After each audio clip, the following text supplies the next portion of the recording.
ठीक है, question number 3 से स्टार्ट करना है हमें। और क्वेश्चन नंबर 3 और ये पूरा पेपर खत्म करके फिर हमें यूपीपीसीएस के पेपर पे चलना है। तो चलते हैं धीरे-धीरे। क्वेश्चन नंबर 3 जो है, ये देख लीजिए ज़रा, इसका क्या आंसर आपने किया था? कल आई थिंक आपने बोला भी था कि आपने क्या आंसर किया सर था 2-3 इस बोला था क्वेश्चन का। मैंने, 2-3। फर्स्ट को क्यों गलत किया था? ऐसे ही मन में आया कर दिया? सर जितने गवर्नमेंट हाँ, सिक्योरिटीज, गवर्नमेंट का सिक्योरिटी है ना, तो उसको कैसे खरीदेगा? फॉर एग्जाम्पल अगर हम ताजमहल को ले। नहीं, चुप रहो, चुप रहो। अभी मत बोलना कुछ। बोलोगे कुछ तो एकदम अच्छा, ये हो जाएगा, ठीक है? गवर्नमेंट ठीक है। सिक्योरिटी गवर्नमेंट सिक्योरिटी और ट्रेजरी बिल क्या होता है? ये बॉन्ड्स होते हैं। बॉन्ड्स मतलब जब गवर्नमेंट को पैसा चाहिए होता है, तो गवर्नमेंट ये इश्यू करती है और आप ये खरीदेंगे ₹100 पे, आपको कुछ इंटरेस्ट मिलेगा और कुछ पीरियड के बाद आपको ये आपका ₹100 में मिल जाएगा। ये बेसिक कॉन्सेप्ट होता है। तो मान लीजिए अगर महँगाई बहुत ज़्यादा है, तो आरबीआई वो कह रहा है कि RBI on behalf of government अगर वो बाय कर रही है गवर्नमेंट सिक्योरिटी, बाय मतलब क्या कर रही है? वो हमसे खरीद रही है। अगर वो हमसे खरीद रही है तो हमें वो पैसे देगी ना। मान लो हमारे पास सिक्योरिटी है, तो वो हमें पैसे देगी। अगर हमारे हाथ में और पैसे आ जाएँगे तब तो महँगाई और बढ़ जाएगी ना। अगर महँगाई ज़्यादा है, तो आरबीआई बाय नहीं करेगी, आरबीआई सेल करेगी गवर्नमेंट सिक्योरिटी को। क्योंकि क्या होगा कि मान लीजिए अगर वो ये बॉन्ड जो है गवर्नमेंट सिक्योरिटी जिसको जीसेक भी बोलते हैं, अगर आरबीआई ये बेचेगी, सेल करेगी, तो आप क्या करोगे? पैसा देके इसको खरीदोगे। अगर आप पैसा देके इसको खरीदोगे, so you will have less money with yourself. अगर आपके पास लेस मनी होगा, तो आप कम मतलब क्या करोगे? खरीदारी करोगे और चीज़ों के दाम घट जाएँगे। तो इन्फ्लेशन अगर हाई है और अगर उसको कंट्रोल करना है, तो RBI will not buy, RBI will sell government security. ये जब हम इकोनॉमी पढ़ेंगे डिटेल में, तो हम और बातें करेंगे इसके बारे में। समझ में आ रहा है हम क्या बात कर रहे हैं? तो सर नहीं, फर्स्ट रॉन्ग है। फर्स्ट तो रॉन्ग है लेकिन तुमको समझ नहीं आया है ना? नहीं नहीं, समझ आ गया सर, क्योंकि अगर हम लोग वो सिक्योरिटीज खरीदेंगे तो हमारा पैसा चला जाएगा, हमारे पास फिर कमती पैसे होंगे, हम कम खर्चा करेंगे तो खुद ब खुद इन्फ्लेशन डाउन हो जाएगा। अरे वाह! इसीलिए आंसर है इसका बी 2 एंड 3 आपने सही मार्क किया था। लेकिन जो आप बोलने वाले थे हाँ, जो आप बोलने वाले थे वो ब्लंडर बोलने वाले थे, तो अच्छा किया मैंने आपको रोक दिया। क्योंकि आप जानते हैं कि आपका ये वीडियो कभी न कभी यूट्यूब पे जाएगा, फिर बहुत लोग सुनेंगे, तो फिर वो क्या यस सोचेंगे, सर, है कि नहीं? यस चलिए, सर, थैंक चलिए यू 3 सर। हाँ 3 का बी हो गया।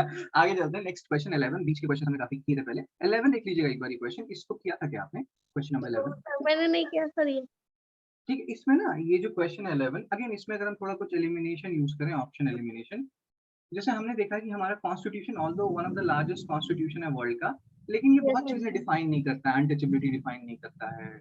इन्होंने कहीं पे फेडरेशन नहीं यूज़ किया है, बहुत सारे वर्ड्स इन्होंने डिफाइन नहीं किए हैं। तो तुम खुद सोचो ना, क्या उनके पास इतना टाइम है कि वो civil contempt, criminal contempt define करेंगे? हमने सिविल एक्ट और क्रिमिनल एक्ट देखा था ना, क्या डिफरेंस होता है उसके बीच में, सिविल एक्ट और क्रिमिनल एक्ट के बीच में? सिविल क्राइम्स क्या होते हैं, क्रिमिनल क्राइम्स क्या होते हैं? कुछ डिस्कस किया था हमने पहले यस कभी? सर, कुछ याद क्रिमिनल वो जो क्या बोलते हैं, एक्सट्रीम केसेस।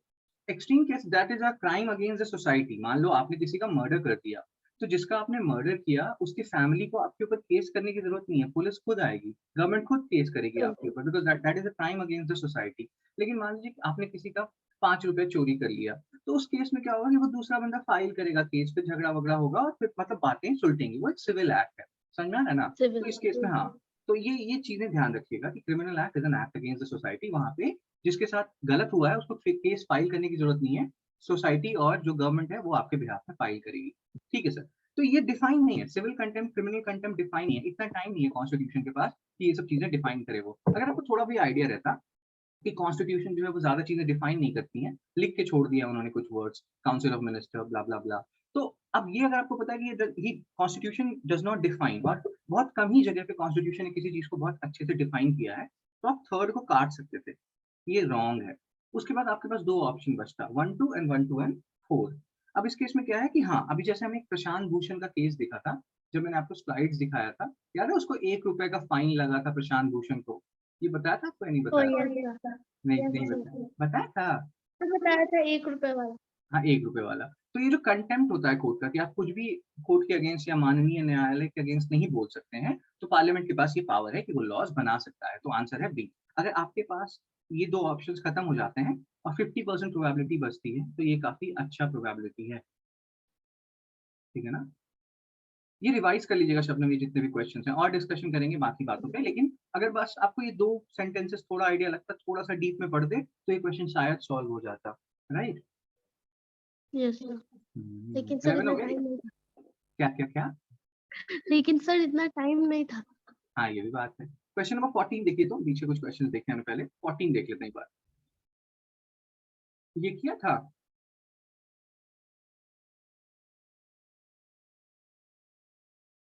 तो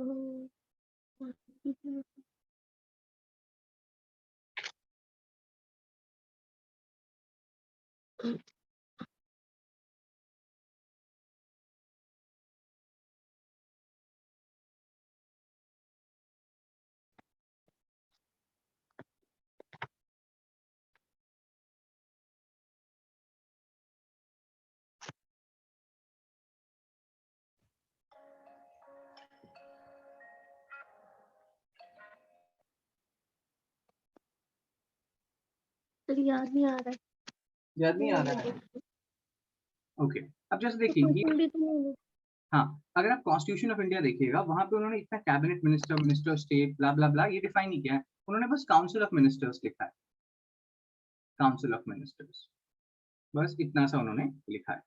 और काउंसिल ऑफ मिनिस्टर लिखा है, उसके बाद फर्दर क्लासिफिकेशन नहीं है कि क्या क्या है, कैबिनेट मिनिस्टर, मिनिस्टर स्टेट, ब्ला ब्ला, उन्होंने बस काउंसिल ऑफ मिनिस्टर लिखा है। ये स्टेटमेंट रॉन्ग है।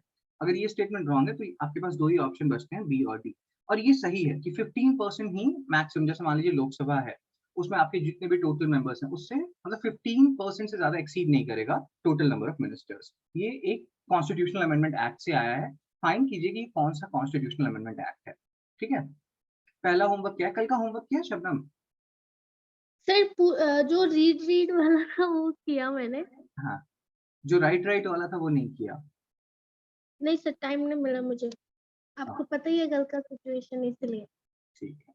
तो फर्स्ट जो होमवर्क है आपका, find out the constitutional amendment act which provided for 15%।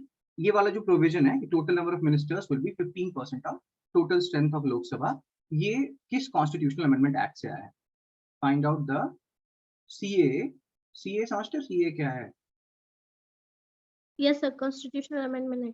हाँ, find out the CA which limited number of ministers to 15% of total members of Lok Sabha, which limited number of ministers to 15% of Lok Sabha's total members. ये आपको पता लिख रही करना। हूँ। हाँ क्या क्या क्या? तो मैं लिख रही हूँ हाँ, लिखिए। उस पे, नोट पैड पे। किस पे? मतलब फोन के नोटपैड पे ना? Yes sir. Very good. और उसके बाद उसको कॉपी पेस्ट करके डाल दीजिएगा। तो find out the CA which limited number of ministers to 15% of Lok Sabha total members. तो सेकंड स्टेटमेंट करेक्ट है, फर्स्ट स्टेटमेंट रॉन्ग है, और आंसर है आपका B2 ओनली। तो ये चीज थोड़ा ध्यान रखिएगा।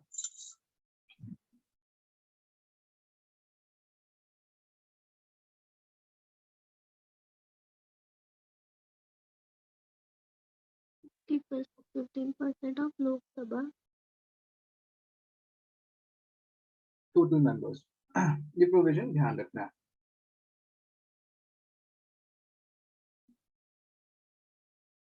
सर हो गया। हो गया ना? अब 17 पे आते हैं, क्वेश्चन नंबर 17 एक बार देख लेते हैं। ये देख लीजिए 17। Attorney General, Solicitor General are the only officers who are allowed to participate. According to Constitution of India, Attorney General submits his resignation when the government which appointed him resigns. ये question किया था क्या? Sir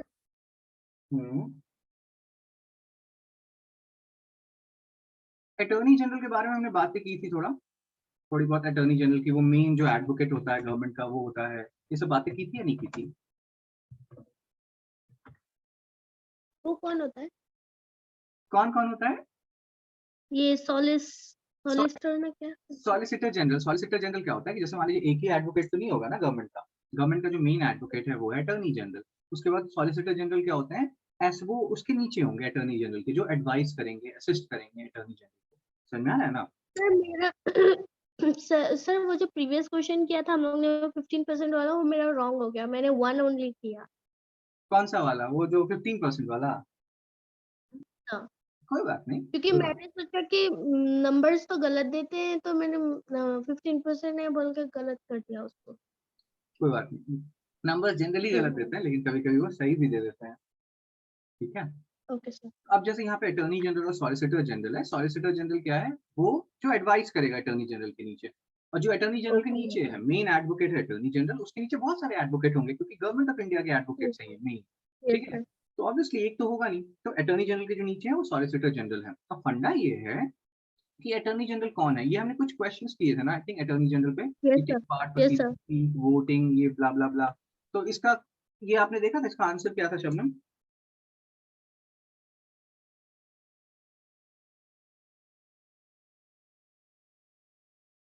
attorney general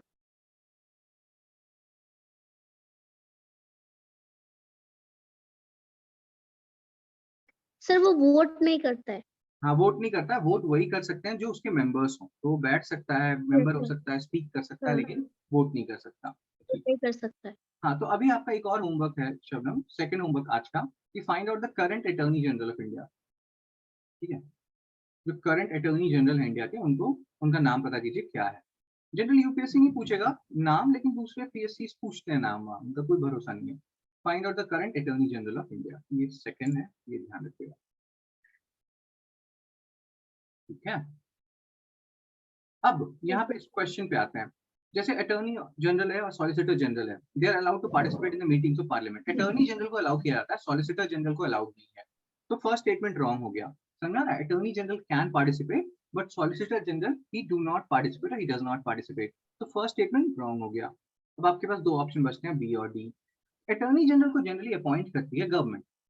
government मतलब जैसे मोदी जी हैं, तो अभी जो करंट अटॉर्नी जनरल होगा, तो वो मोदी जी के लाइकिंग का होगा या बीजेपी के लाइकिंग का होगा। तो लेकिन ऐसा नहीं है कि मान लीजिए 2024 में कांग्रेस आ जाती है, या कोई भी, ऐसे चांसेस तो कुछ नहीं है, लेकिन कोई भी दूसरी गवर्नमेंट आती है, तो जरूरी नहीं है कि करंट अटॉर्नी जनरल रिजाइन करे। लेकिन ऐसा होता है कि वो रिजाइन कर देता है, क्योंकि अब नई गवर्नमेंट आ गई है, वो अपना नया अटॉर्नी जनरल, नया प्रिंसिपल एडवोकेट अपॉइंट करेंगे, राइट? लेकिन ऐसा नहीं है जैसे इन्होंने लिखा है yes sir. According to constitution of India attorney general submit करेगा रेजिग्नेशन, ऐसा नहीं होता है। ये कन्वेंशन है, वो सर कर मैंने देता आंसर डी दिया है। है। अरे वाह, आंसर डी ही है। तो डी है, neither one nor two. Answer छोड़ो, अभी पहले तुम्हें कॉन्सेप्ट समझा ना, क्या मीनिंग है, क्या मतलब है यस यहाँ सर, पे। यस सर, यस सर, चलिए सर आगे चलें।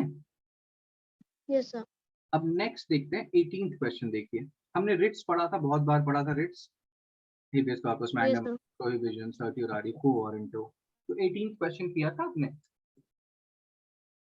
Yes sir. ओके, और क्या किया था, इसका आंसर क्या था आपका?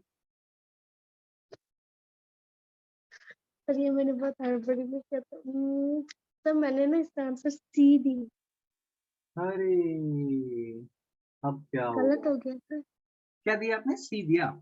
नहीं, मेरे को नहीं पता, अभी चेक यस करते सर, हैं। मैंडम, देखिए हमने जो पढ़ा था, जितने भी रिट्स पढ़े थे अंडर आर्टिकल 32 एंड 226, हमने उसमें देखा था कि एक ही रिट है जो कि प्राइवेट बॉडी के अगेंस्ट लगता है। कौन सा वो रिट है जो प्राइवेट बॉडी के अगेंस्ट लगता है?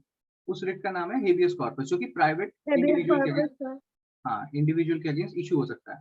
अब उन्होंने लिखा कि mandamus will not lie against a private organization unless it is interested in the public duty, that is correct. तो मतलब वो पब्लिक ड्यूटी करेगा, तो उसमें कुछ एस्पेक्ट्स आ गए पब्लिक ऑर्गेनाइजेशन के, उस केस में लगता है मैंडमस। अगर आपको थोड़ा ध्यान रखना है, यहाँ पे देखिए, मैंडमस जो हमने देखा था, मैंडमस का मीनिंग क्या होता है? To have a body. नहीं, वो हेबियस कॉर्पस है, mandamus is we only command. To command. We command, mandamus is we command. देखो यहाँ पे, वी कमांड मतलब आप अपना काम ढंग से नहीं कर रहे हैं। हमने एक देखा था ना कि आप मान लीजिए ऑफिसर ऑफिसर हैं, आपका शादी वादी का प्रपोजल आ यस रहा है, सर, आप यस सर। काम नहीं कर रहे हैं ढंग से, तो बोलता है फिर कोर्ट कि आप ढंग से काम कीजिए। अब देखिए यहाँ पे, it can be issued against any public body, corporation, inferior court, tribunal, government. ये वाला जो पॉइंट है, ये ध्यान रखिएगा।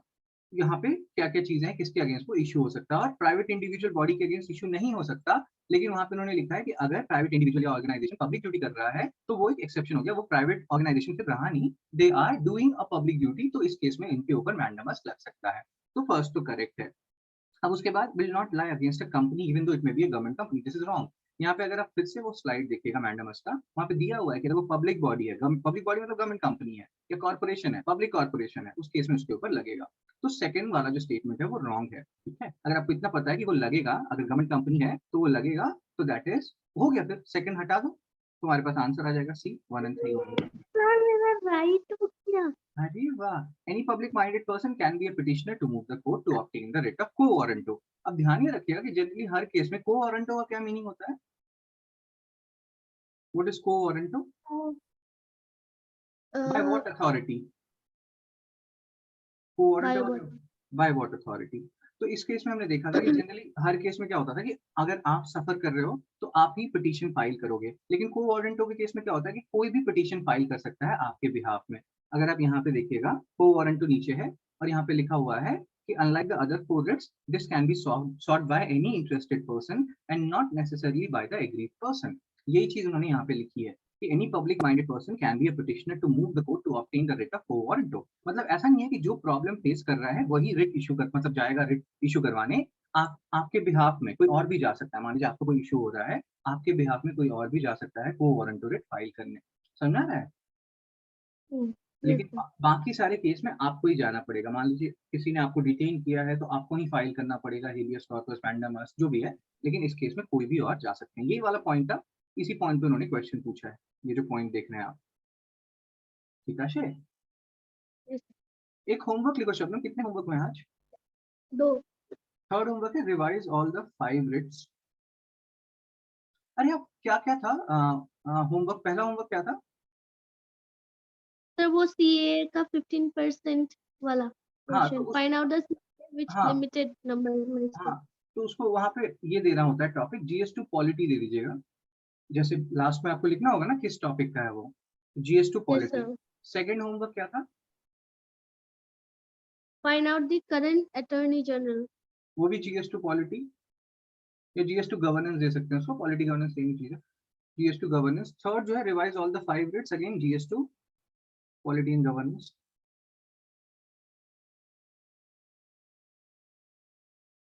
ठीक है, तो आंसर हो गया इस क्वेश्चन का C1 and 3 only. Question number 18, next question पे चलते हैं। हो गया शबनम? लिखती हूँ सर। सर ये इसका रिवाइज और अच्छा हो गया सर। हो गया ना? तो 18 हो गया, अब हम चलते हैं 21 पे, इसको हटा देता हूँ। ये क्वेश्चन क्या था 21?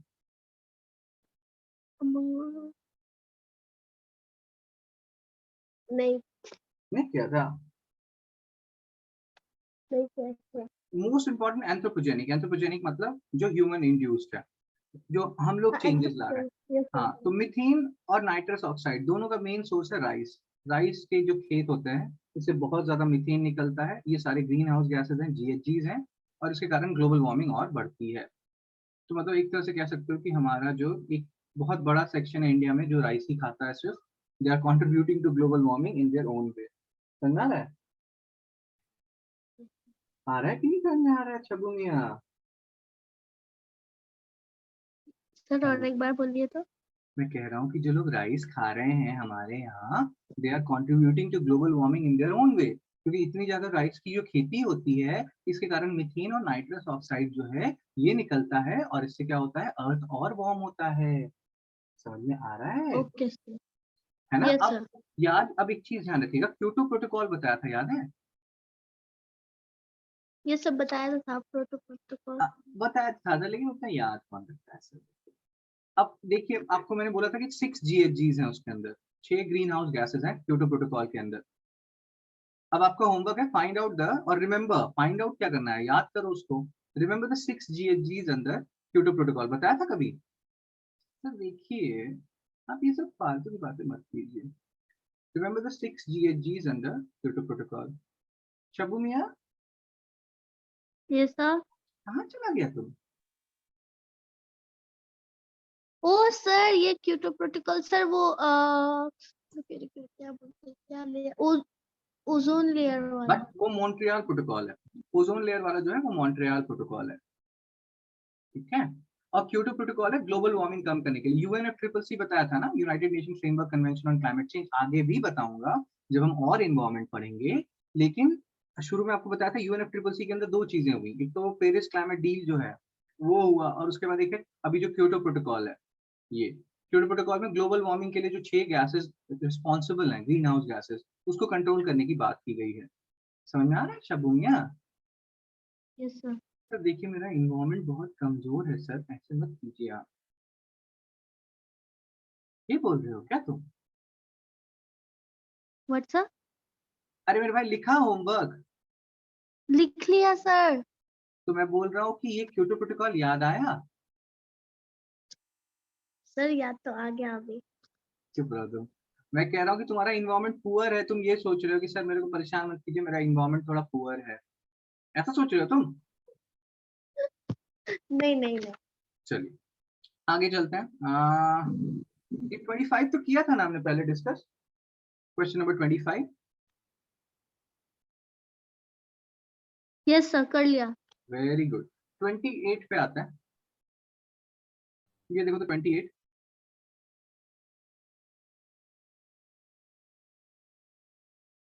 Question number 28।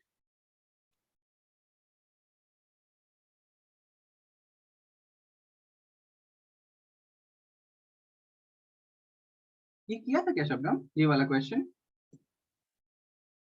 पता नहीं।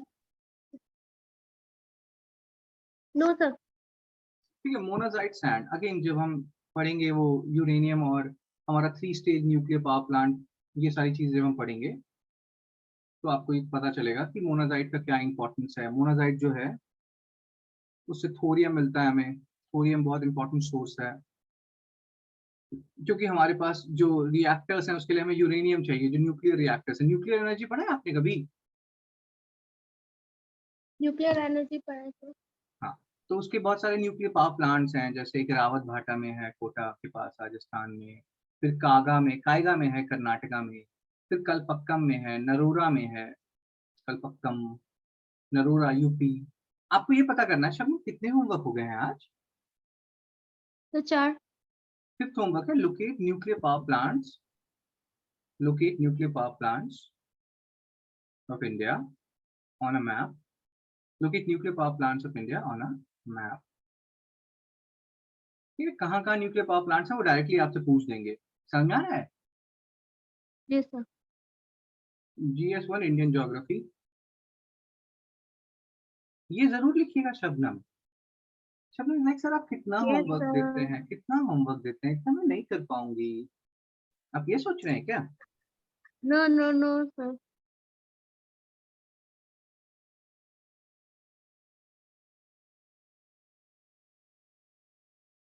Done sir. अब मोनाजाइट जो है, यहाँ देखो इंटायर इंडियन कोस्टल सैंड लिखा है, पूरे इंडिया में नहीं मिलता है, साउथ में मिलता है, केरल तमिलनाडु के कोस्ट पे, तो ये थर्ड रॉन्ग हो गया। सर आप क्या खा रहे हो? तुम्हें कैसे पता मैं खा रहा हूँ? हाँ, तो बात क्या कर रहे थे हम, कि मोनाजाइट तो पूरे इंडिया में नहीं मिलेगा ना मेरे भाई। अब मोनाजाइट कहाँ पे मिलता है, ये जो सैंड है केरल और तमिलनाडु के कोस्ट पे, ठीक है, तो थर्ड रॉन्ग हो गया, काट दो थर्ड को, हो गया आगे आंसर, बस सर पर एक मुझे से। ये तो पता ही नहीं था। अरे वाह वाह चब्बू मियाँ, मियाँ के मियाँ चब्बू मियाँ, चब्बू मियाँ अस्सलाम वालेकुम। अब बोलो तुम, रिप्लाई करो। वालेकुम अस्सलाम। अरे वाह वेरी गुड।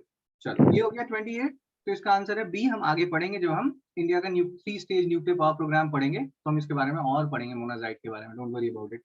28, उसके बीच में हमने काफी क्वेश्चन किया था, चलिए डायरेक्टली चलते हैं 63 पे। 63, 63 पे आओ।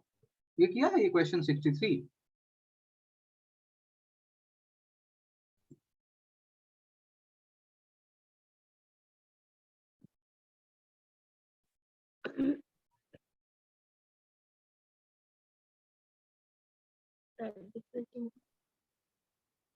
तो अब शबनम तुमको ऐसा लग रहा है ये तो मेरे पेपर में था ही नहीं क्वेश्चन, ऐसा तो नहीं लग रहा आपको? सर मैंने तो ऐसा बोला ही नहीं। हो सकता है मैं ऐसा चेक कि, कर रही हूँ सर। हो सकता है कि तुम्हारे पेपर में हो ही ना शबनम, फिर क्या करोगे? सर ऐसा होता है क्या? हो सकता है तुम्हारे पेपर में हो ही ना, वो गायब हो गया हो क्वेश्चन। सर आप मेरे साथ मजाक कर रहे हो? नहीं, मैं बहुत सीरियसली बता रहा हूँ। देख मेरे भाई, अगर सर इस मैं क्वेश्चन ढूंढ रही हूँ, आप बता दो। अब देखो, अगर आपको पता है क्रेडिट रेटिंग एजेंसी क्या होता है, अभी आपको मैंने बताया ना बॉन्ड्स, कि इंडियन गवर्नमेंट यस अपने सर। बॉन्ड इशू करेगा जब उसको उधारी चाहिए। तो इसी तरीके से हर गवर्नमेंट इशू करती है बॉन्ड्स, चाहे वो यूएस की गवर्नमेंट हो, केन्या की गवर्नमेंट हो, कोई भी गवर्नमेंट हो। तो अब जो बाहर के लोग हैं, जैसे टॉम क्रूज है, मान लेते हैं टॉम क्रूज के पास बहुत पैसा है, वो कैसे डिसाइड करेगा कि वो कौन से बॉन्ड में पैसा इशू करना, मतलब पैसा इन्वेस्ट करना चाहता है, यूएस में या केन्या में? तो उसके लिए आती है क्रेडिट रेटिंग एजेंसी, दो ना रेटिंग देती है कंट्रीज को, कि ये कंट्री का जो बॉन्ड है ये जंक बॉन्ड है, इस पे मत इशू कीजिए, हो सकता है आपका पैसा डूब जाए। समझा रहा है ना, अगर कंट्री दिवालिया हो जाए। तो ये क्रेडिट रेटिंग एजेंसीज जो होती है, इसको reserve bank of India regulate नहीं करता है, इसको सेबी रेगुलेट करता है। सेबी का फुल फॉर्म बताओ।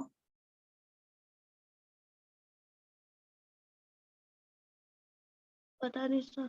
Very, economic bank of.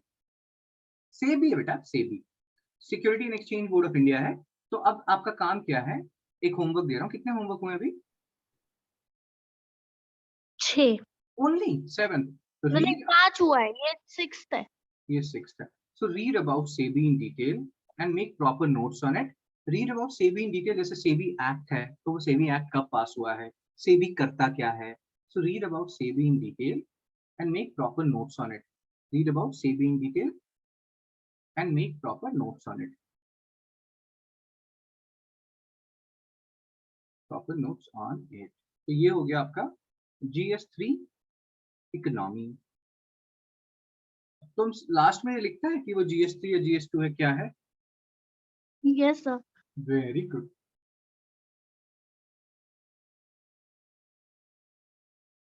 Done sir. अब देख, अब तुमको अगर ये पता है कि क्रेडिट रेटिंग एजेंसी को सेबी रिजर्व मतलब रेगुलेट करता है, ना कि आरबीआई, तो फर्स्ट रॉन्ग हो गया, फर्स्ट रॉन्ग हो गया। तो आंसर आ गया सी, बी 2 and 3 ओनली। समझ में आ रहा है? इसमें बस एक स्टेटमेंट आपको पता है तो आपका क्वेश्चन सॉल्व हो जाता है। आर यू अंडरस्टैंडिंग कोई तशी शब्द? Sir very good Shabna. ये क्वेश्चन ही नहीं मिल रहा है। क्वेश्चन बोला ना मैंने, वो गायब हो गया, वो उड़ गया होगा, वेपोराइज हो गया होगा, या पानी वानी गिरा दिया होगा तुमने उसके ऊपर, वो खत्म। आगे, आगे सर चले। सच में नहीं। बोला ना, गायब हो गया। नेक्स्ट क्वेश्चन देखते हैं, क्वेश्चन नंबर 80। ठीक है, 80 देखिए, टी बोर्ड वो वाले मिल क्वेश्चन नंबर। गया सर। सर लेकिन ये आगे में था तो मैंने टिक नहीं किया है। बहुत ही अच्छी बात है। क्वेश्चन नंबर 80 देख लीजिए तो Shabnam. Number 80। which one I will find this one? ओ ये किया था सर मैंने। वाह, अद्भुत। अद्भुत प्रतिभा के धनी है आप। अरे तुमको तो याद हो गया मेरा लाइन। क्या किया था इसमें? सर मैं ढूंढ रही हूँ, आप बताइए। ग्रीन वॉशिंग ये होता है कि जैसे ये एक तरह से होता है ना कि बहुत लोग, ग्रीन वॉशिंग क्या, एक और भी टर्म आता है, मैं वो भूल रहा हूँ, उसमें क्या होता है, ब्रेन वॉशिंग, ये उसी टाइप का है। ब्रेन वॉशिंग जो है, समझते हो क्या होता है ब्रेन वॉशिंग? जैसे किसी ने यस तुम्हारा सर। ब्रेन वॉश कर दिया है, ब्रेन वॉश पट्टी करना क्या है? पढ़ाना। क्या पढ़ाना? पट्टी पढ़ाना। पट्टी पढ़ाना। तो ब्रेन वॉशिंग मतलब कि तुम्हें कुछ उल्टा पुल्टा उन्होंने बता दिया है। ग्रीन वॉशिंग वही होता है कि ये लोग बोलेंगे कि हम इन्वायरमेंट के लिए ये कर रहे हैं, वो कर रहे हैं, हमसे ज्यादा तो कोई कुछ कर ही नहीं रहा है, लेकिन एक्चुअली में वो कुछ नहीं कर रहे हैं। तो आंसर है ये, conveying a false impression that a company's products are eco-friendly and environmentally sound। ठीक है, तो एक फॉल्स इंप्रेशन देते हैं कि उनका प्रोडक्ट जो है बहुत अच्छा है, इको फ्रेंडली है, इको मार्क को सेटिस्फाई करता है, ब्ला ब्ला ब्ला, लेकिन एक्चुअल में वो कुछ नहीं करता है। समझ में आ रहा है? आर यू अंडरस्टैंडिंग कोई तैसी शबनम? जा शबनम गायब। Hello Shabnam, you are not audible. Hello. Sir हाँ आ बीच, रहे हैं सर अभी आवाज। हाँ अभी आ रहा, बीच में कहाँ चला गया था? पता नहीं आवाज कट रहा है, आपने ये नहीं किया आंसर। इसका आंसर। शबनम आवाज कट रहा है आपका। सर मैंने इसका आंसर किया है लेकिन कोई मिल रहा ठीक है, तो आपको क्या लग रहा है, आपने यही किया था या कुछ और किया था? है। शायद से यही किया था। Very good. चलिए 80 का आंसर है। वाह। हाँ, एक हेलो। इसमें मैं ना ए और सी में कंफ्यूज थी। शायद मैंने ए किया है। ठीक है, आगे चले छब्बू मियाँ। Yes sir. चलिए क्वेश्चन नंबर 93 एक बार देख लेते हैं। 93। संगम लिटरेचर, ये वाला क्वेश्चन किया था छब्बू मियाँ।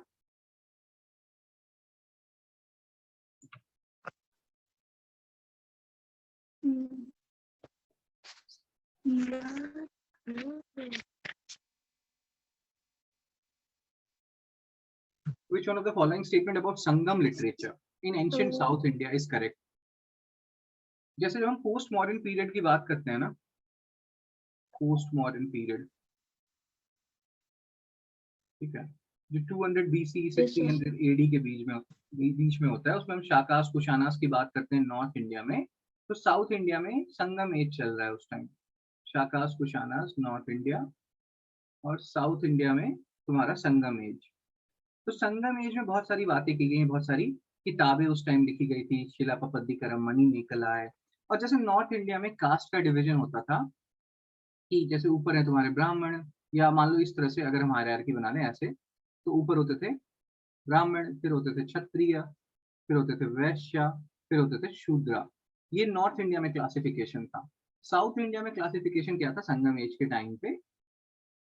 ब्राह्मण्स और नॉन ब्राह्मण्स, ये दो क्लासिफिकेशन थे, ब्राह्मण्स और non Brahmins. So yes, they were knowing about the social classification. ये वर्ना सिस्टम का जो सोशल क्लासिफिकेशन था, it was known to Sangam poets. They are devoid of any references. ये तो एब्सर्ड स्टेटमेंट है कि अगर सर संगम मेरा पोएट, आंसर बी था। चुप रह तुम, ठीक है? सर तो सच में। झूठ बोलता है तुम। No sir, trust me. Okay, so 93 का आंसर है B, social classification of varna was known to Sangam poets. Again, आप इसको जब थोड़ा और डीप में पढ़िएगा, उतना ज्यादा डीप में जाने की जरूरत नहीं है। वैसे आपका अगर हिस्ट्री ऑप्शन नहीं है तो आपको समझ में आ जाएगा कि ये क्या बातें हम कर रहे हैं। अभी के लिए ऑप्शन इन्होंने ऐसा फ्रेम किया था कि 93 सॉल्व होना चाहिए, ठीक है? आगे यस चले। सर। Yes sir. 98 कल हम डिस्कस कर रहे थे, जिसमें कि नैनो पार्टिकल्स का जिक्र था। 98 का क्या आंसर था छब्बू मियाँ?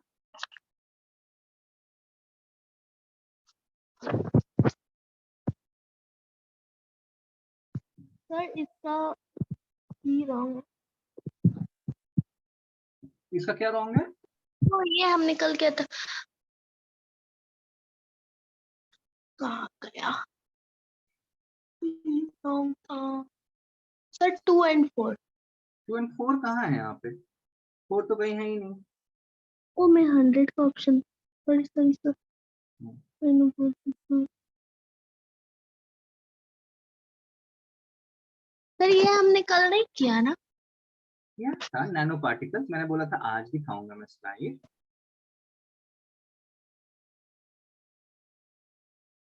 ओ यस, कॉस्मेटिक में यूज होता है। Yes sir.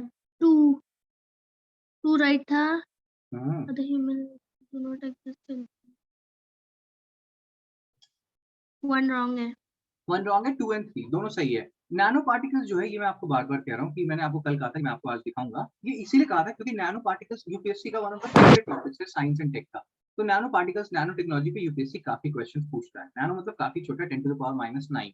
तो उतनी छोटे छोटे यस चीजों सर। से 1 to 100 ऐसे करके आप देख लेना, ये स्लाइड्स में आपको दे दूंगा। ये लोग बहुत सारी चीजें करते हैं, नैनो पार्टिकल्स का बहुत ज्यादा यूजेस है, बहुत डिफरेंट स्फेयर्स में यूजेस है। और मेंस में भी क्वेश्चन, जैसे आप देख रहे हो कि वो टारगेटेड ड्रग डिलीवरी में भी यूज होता है, कि छोटे छोटे मॉलिक्यूल्स में जाके वो ऐसे छोटे से नैनो पार्टिकल्स जो हैं, ये टारगेटेड ड्रग डिलीवरी करते हैं, ठीक है? तो इसका बहुत वाइड यस सर। एप्लीकेशंस है। अगर आप श्योर नहीं हो कि एप्लीकेशन क्या है, तो उसको टिक मारिए, क्योंकि आप सोच भी नहीं सकते नैनो टेक्नोलॉजी कहाँ कहाँ यूज होती है। यूपीएससी 2020 के मेंस में क्वेश्चन आया हुआ है नैनोटेक पे, तो ये नैनोटेक आपको अच्छे से करना है। 2018 2019 के मेंस में बायोटेक पे आया हुआ है, which is somewhat related to nanotech. तो काफी क्वेश्चन आए हुए हैं जो हम आराम से देखेंगे आगे। समझ में आ रहा है छब्बू मियाँ? Yes sir. कितने ज्यादा समझदार है आप, बाप रे बाप। तो ये 98 हो गया शब्बू मियाँ। अब हम क्या करते हैं, एक ब्रेक लेते हैं। ब्रेक के बाद हम यूपीपीसीएस जो पेपर हुआ है 12 तारीख को, ये पेपर थोड़ा देखते हैं और इस पेपर में हम थोड़ा मार्क्स आपका ट्रैक रखेंगे। मार्क्स ट्रैक रखने का मतलब ये होता है कि देखेंगे कि आप कितना सही कर पाते हैं और इसमें आप बहुत क्वेश्चन सही कर पाएंगे because you know a lot of stuff now. ठीक है? तो ये हम ब्रेक के बाद करते हैं। 3-4 मिनट के बाद मैं आपको मीटिंग आईडी भेजता हूँ। मैं थोड़ा 1-2 एक्सरसाइज कर लेता हूँ ताकि बॉडी कंटीन्यूअस मूवमेंट में रहे और 2-3 मिनट के अंदर आपको ओके, मीटिंग आईडी मिल जाती है सेकंड पार्ट की, फिर हम ये पेपर डिस्कस करते हैं। ठीक है? Okay sir. सर मुझे आप ये पेपर भेज देना। नहीं, वो नहीं हो पाएगा शब्बू मियाँ देखिए। ये तो ओके बहुत सर। नहीं, क्यों नहीं हो पाएगा? बिल्कुल हो पाएगा शब्बू मियाँ। आप बहुत अच्छे बच्चे हैं। मैं आपको भेज दूँगा। ठीक है? Okay sir. चलिए मिलते हैं शब्बू मियाँ 2 मिनट के अंदर। ठीक है? Okay sir, bye bye sir. Okay sir.